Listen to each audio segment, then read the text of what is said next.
¿De verdad conoces a la persona más confiable en tu entorno? ¿Estás seguro de que no tiene un lado oscuro escondido tan inesperado que haría que la vida te diera un vuelco? Jackie y Warren Hans obtuvieron una respuesta catastrófica a esas preguntas el domingo 26 de julio de 2009. Sus hijas se fueron de camping con sus tíos Diane y Danny el viernes para disfrutar el fin de semana en el lago con sus primos. Nada parecía fuera de lo normal, pero ese día Jackie y Warren perdieron todo lo que más querían. Esta semana en la morticería vamos a arañar un caso que no deja de extrañarnos, lleno de lugares comunes pero con todavía más preguntas sin respuesta. La tragedia de Taconic State Parkway. Ese fin de semana comenzó como muchos otros ese verano y otros veranos antes de ese. Diane y Danny llegaron en vehículos separados al campamento donde tenían un bote y un camper. Lo pasaron estupendo con los dos hijos de Diane, quien era la única hermana de Warren Hans. Ella era una ejecutiva exitosa, una mujer ejemplar en todos los sentidos y un pilar de su comunidad. Tenía 2 hijos preciosos, muchas amistades y un matrimonio envidiable. Después de pasar esos días pescando, haciendo senderismo y paseando en el bote, despertaron el domingo para volver a casa a las actividades de otra semana muy ocupada para todos. Danny dijo que despertó a su esposa y a los niños para poder salir antes del tráfico más pesado del mediodía. Empacó las cosas necesarias y se prepararon para salir. Tomaron café y los niños desayunaron. Abandonaron el campamento como llegaron, él en su pick-up con las maletas y el perro, y ella en la camioneta prestada de su hermano con todos los niños. Emma, Ali y Kate, de 8, 7 y 5 años, y Brian y Erin, de 5 y 2 años. Eran las 9:30 de la mañana.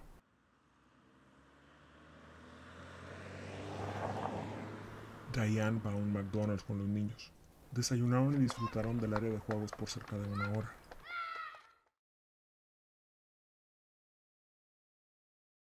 Una cámara de seguridad en una estación de gasolina capta la camioneta roja donde viajaban Diane y los niños. Ella baja del vehículo y, de acuerdo con el empleado del local, pregunta por un analgésico específico. Sale de ahí sin nada porque no tenían ese medicamento. Se veía tranquila y sin signos de que algo anduviera mal.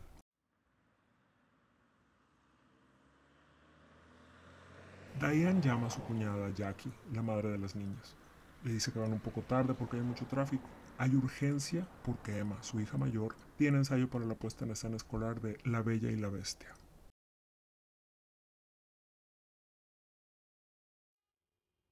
Varios conductores se encuentran con Diane en la carretera.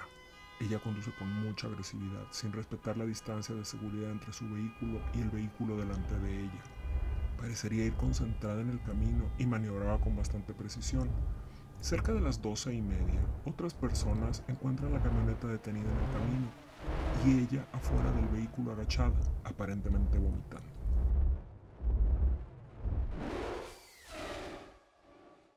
Diane llama otra vez a Jackie. Se oye muy desorientada. Nada tiene sentido. La comunicación se corta después de unos minutos abruptamente. Hasta ese punto, seguía la ruta que normalmente tomaría para volver a casa.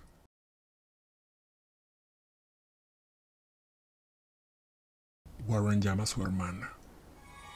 De inmediato lo invade el pánico. Diane suena totalmente incoherente. Le dice Danny el nombre de su esposo. Dice que no puede ver bien. Warren habla con su hija de 8 años. La niña está angustiada. Los otros niños lloran en el fondo.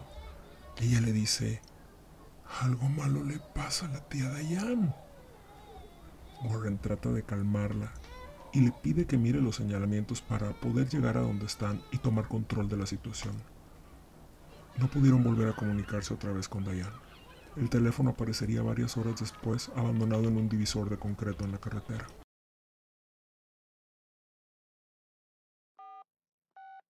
La policía empieza a recibir llamadas de emergencia diciendo que hay un vehículo circulando a alta velocidad en sentido contrario por la carretera Taconic State Parkway. Siguen las llamadas, salen las patrullas a atender los llamados. No queda claro cómo fue que Diane llegó a esa carretera. Esa vía está fuera de la ruta habitual que había seguido hasta la 1 de la tarde.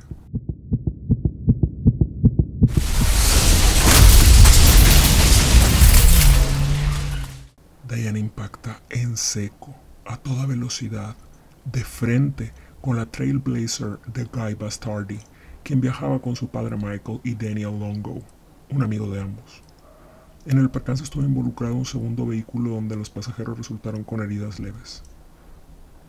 Ese día dejaron de existir todos los pasajeros de la Trailblazer, Diane, su hija de 2 años y las 3 hijas de su hermano. Su hijo quedó con lesiones graves y fue el único sobreviviente. 19 años después, sigue siendo el accidente vial más terrible y memorable en Westchester County.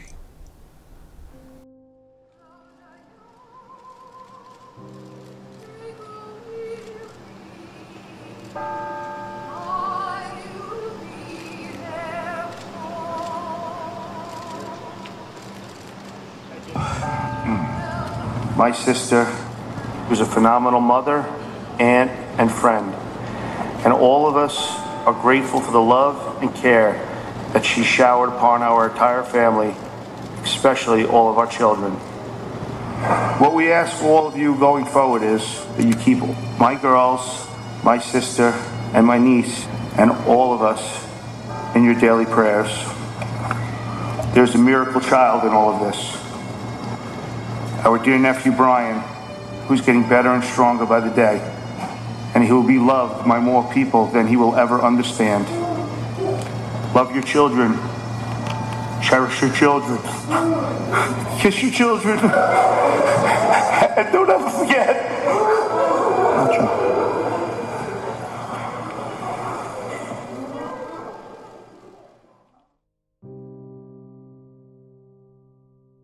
Nada te prepara para la muerte repentina de alguien querido, menos todavía cuando se trata de niños pequeños, todavía menos cuando cualquier esbozo de un riesgo inminente es más lejano que la tierra de nunca jamás.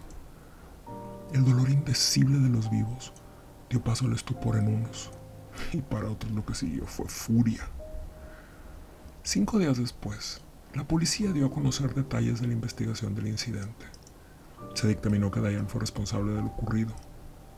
A renglón seguido y visiblemente tratando de no comunicar ninguna emoción, el mayor William Carey indicó que Diane tenía un nivel de alcohol en la sangre de más del doble del límite legal en el estado, junto con más alcohol sin digerir en el estómago. Sin tomar aire, prosiguió diciendo que también tenía THC, el ingrediente activo de la marihuana, en una concentración equivalente a haber consumido entre 15 minutos y 1 hora antes del incidente. En los restos del choque se encontró una botella tamaño familiar de vodka, rota, pero con alcohol en el envase.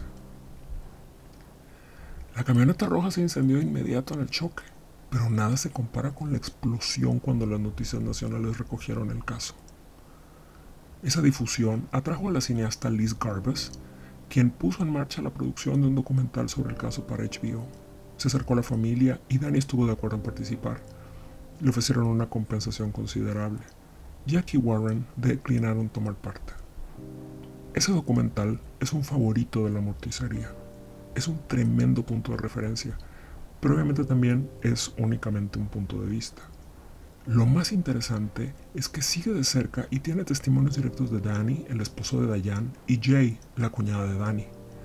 La manera en que Jay se inserta en primer plano en el documental es de llamar la atención. Pero no nos adelantemos. Poco tiempo después de la conferencia de prensa donde la policía dejó caer la bomba atómica de los resultados de la investigación, Danny contrató a Dominic Barbera, un abogado ahora sin licencia que tiene una reputación bastante nebulosa para ser amables. Danny y Jay se montaron en un media tour para decirle a todo el que quisiera escucharlos que Diane no estaba ebria y drogada cuando chocó y que seguramente otra cosa tuvo que haber pasado. Se centraron en un problema médico inespecífico, desde algo en el corazón hasta un absceso en una muela. Al dolor de ver su duelo exhibido en medios nacionales, Warren y Jackie tuvieron que añadir la estocada de que esa frase cargada de angustia unos minutos antes de morir de su hija mayor, "algo malo le pasa a la tía Diane", fuera el título escogido para el documental. Poco a poco, la imagen de supermamá y personaje incorruptible de Diane se fue haciendo añicos. El matrimonio envidiable también era un cuento.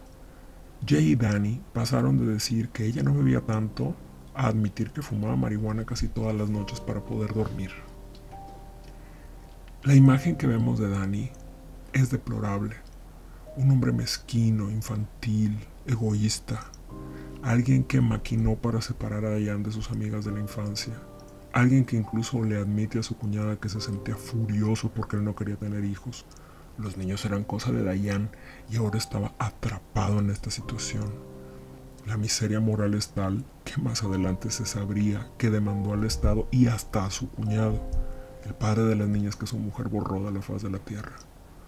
La impresión que deja es la de alguien que probablemente sabía mucho más de lo que admitió, pero que trató de zafarse de la mayor parte de la responsabilidad civil que podría haberle caído encima.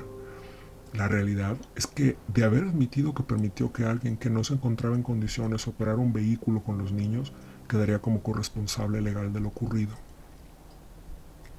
Danny y Jay sostenieron la narrativa de que Diane tuvo algún terrible percance de salud que provocó que un recorrido de 45 minutos se hubiera convertido en un viaje sin retorno de 4 horas.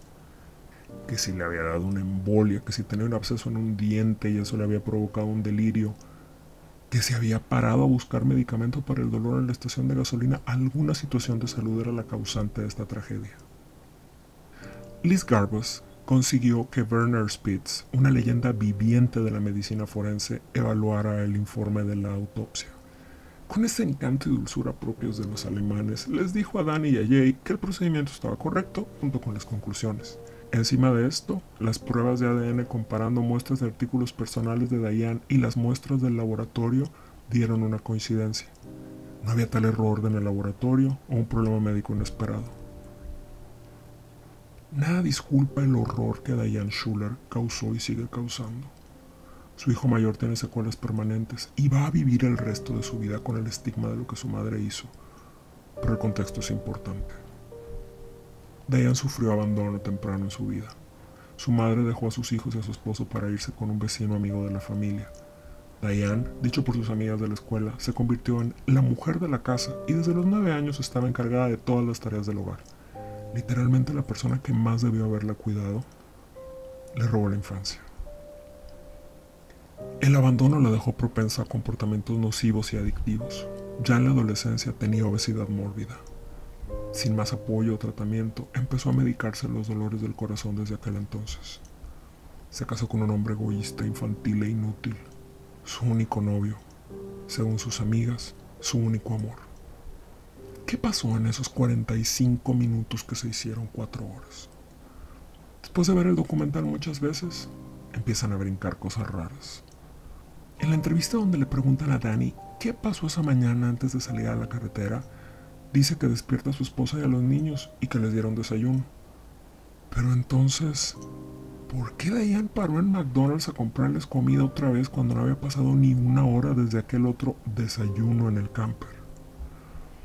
A la pregunta de por qué Diane tenía esa botella de 2 litros de vodka en la camioneta, Danny dice que siempre tenían una que llevaban al camper para hacer piñas coladas mientras asaban malvaviscos en la fogata. Los fiesteros que se respetan saben que las piñas coladas son un trago que se hace con ron, no con vodka. Esa misma frase hecha de las piñas coladas mientras asaban malvaviscos la repitió como un mantra en cuanta entrevista le hicieron en televisión. La dinámica entre Jay y Danny es, por decirlo de algún modo, inusual. En el documental es ella quien está sosteniendo y apoyando a Danny en todo. Saliendo de la iglesia de la misa de cuerpo presente, Jay iba con Danny, tomándolo del brazo. En todas las entrevistas de televisión, en todas las conferencias de prensa, ahí estaba Jay. Danny dice que hicieron senderismo todo el fin de semana, pero él y Diane tienen franco sobrepeso severo. ¿De verdad caminaron en el bosque con 5 niños, incluyendo una bebé de 2 años? ¿Tienes hasta ahora alguna teoría sobre qué le pasó a Diane ese día? Esta es la mía. El Dr. Spitz fue contundente. El alcohol y el THC son el factor preponderante en este caso. Sin embargo, escondido entre un mundo de papeles está otro posible culpable, menos conocido, pero potencialmente más siniestro. La directora del documental consigue la divulgación de expedientes médicos de Diane. Entre muchas cosas, en los documentos se lee que le habían recetado Zolpidem. Es un medicamento para dormir. En aquel entonces, se sabía de algunos efectos secundarios preocupantes.